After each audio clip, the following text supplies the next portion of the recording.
Hello, good morning. मैं आप लोगों को वर्ण विच्छेद पढ़ाने जा रहा हूँ। सबसे पहले जानेंगे वर्ण किसे कहते हैं। वर्ण का अर्थ होता है अक्षर। वर्ण की परिभाषा आप लोग पिछली कक्षा में भी पढ़ चुके हैं, जो इस प्रकार है। वर्ण उस मूल ध्वनि को कहते हैं जिसके और अधिक टुकड़े नहीं कर सकते, अर्थात अक्षर को ही वर्ण कहते हैं। वर्ण दो प्रकार के होते हैं। पहला है स्वर वर्ण, दूसरा है व्यंजन वर्ण। अब स्वर वर्ण। स्वर वर्ण वह होता है जिसका उच्चारण करने में किसी दूसरे वर्ण की सहायता नहीं ली जाती है। स्वर वर्णों की संख्या 11 होती है। वे हैं अ, आ, छोटी ई, छोटी ऊ, बड़ी ऊ, री, ए, ओ, औ। ये स्वर वर्ण है। अंग, अह, ये दोनों जो है इसे हम लोग अयोगवाह कहते हैं। इसे न व्यंजन वर्ण कहेंगे न स्वर वर्ण कहेंगे। व्यंजन वर्ण। अब व्यंजन वर्ण वह वर्ण होता है जिसका उच्चारण करने में स्वर वर्ण की सहायता ली जाती है। बिना स्वरों की सहायता के व्यंजन वर्ण का उच्चारण नहीं होता है।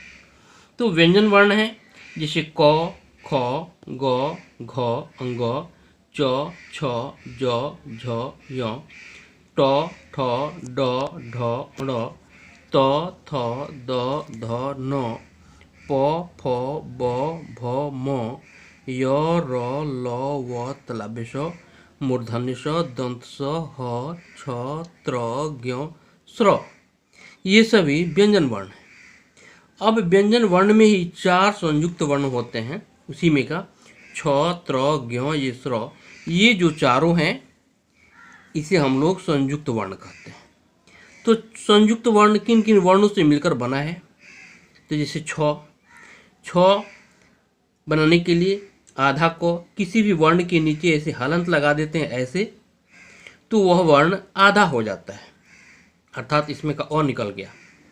तो आधा को प्लस आधा मूर्धन्य स और प्लस अ, ये तीनों वर्ण मिलकर छ बनता है, पूरा छ हो जाता है। वैसे ही त्र है, आधा तो प्लस आधा रो प्लस अ, त्र बन गया। ज्ञ, आधा जो प्लस आधा यो प्लस अ, ये तीनों मिलकर ज्ञ बनता है। स्र, आधा तलाभ्य स प्लस आधा र प्लस अ, स्र बनता है। अब स्वर वर्ण का खंडन नहीं कर सकते हैं, पहले ही बताया गया है। जबकि व्यंजन वर्ण का खंडन करने पर अ निकल कर आता है, अर्थात जो स्वर उसके ऊपर लगा रहता है वह स्वर निकल कर बाहर आता है। जैसे क प्लस अ, ये आधा क प्लस अ मिल करके पूरा क बन गया। आधा ख प्लस अ मिलकर पूरा ख बन गया। आधा ग प्लस अ मिलकर के पूरा ग बन गया। आधा ज प्लस अ मिलकर पूरा ज बन गया। आधा ट प्लस छोटी मिलकर के तब क्या हो गया? टी हो गया। ये ई की मात्रा इस पर लग गया। वैसे ही आधा क प्लस आ मिलकर का, ये आ की मात्रा हमें लग गया। आधा ख प्लस आ खा हो गया। आधा ग प्लस आ गा हो गया। आधा ज प्लस आ जा हो गया। ठ प्लस उ, यहाँ में उ की मात्रा लग गया।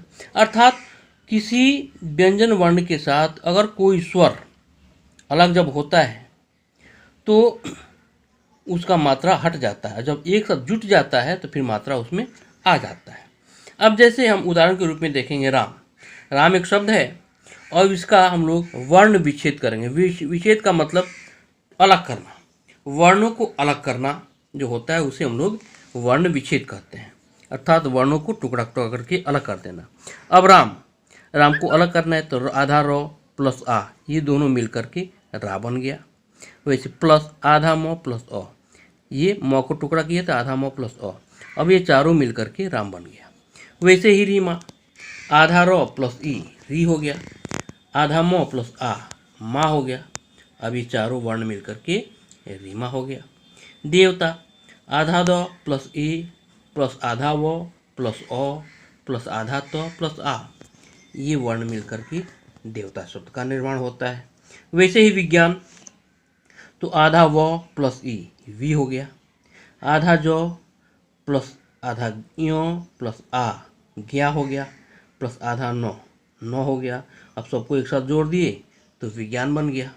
वैसे ही विशेष आधा व प्लस ई प्लस आधा तालव्य स्व प्लस ए प्लस आधा मूर्धन्य स्व प्लस अ विशेष हो गया। वैसे ही क्षत्रिय आधा क प्लस आधा मूर्धन्य स्व प्लस अ प्लस आधा त प्लस र प्लस ई प्लस य प्लस अ क्षत्रिय हो गया। अब प्रयोग, अब प में र है, ऐसा होने से र हो जाता है, तो आधा प प्लस र प्लस अ तब होगा प्र। उसके बाद आधा य प्लस ओ यू हो गया, ग प्लस अ ग प्रयोग। वैसे पृथ्वी, तो आधा प, अब री है, री की मात्रा है इसलिए हमें री लगेगा, प्री हो गया। आधा थ या में है इसलिए आधा थ, इसके बाद अ नहीं हो सकता है क्योंकि ये आधा है, तो पृथ, उसका व प्लस ई वी पृथ्वी इत्यादि। श्रीमान, अब श्रीमान का स्र होता है, स्र ऐसे भी लिखते हैं और ऐसे भी लिखते हैं, तो आधा सौ प्लस आधा र प्लस ई श्री हो गया, आधा म प्लस आ माँ हो गया, नौ प्लस अ नौ हो गया, अर्थात श्रीमान हो गया। इस प्रकार आप लोगों को परीक्षा में शब्द दिया रहेगा और शब्द का खंडन करके अर्थात वर्ण विच्छेद करना पड़ेगा, और नहीं तो वर्ण विच्छेद दिया रहेगा उसे जोड़ करके शब्द बनाना पड़ेगा। इसी प्रकार से क्वेश्चन इस पाठ से आता है।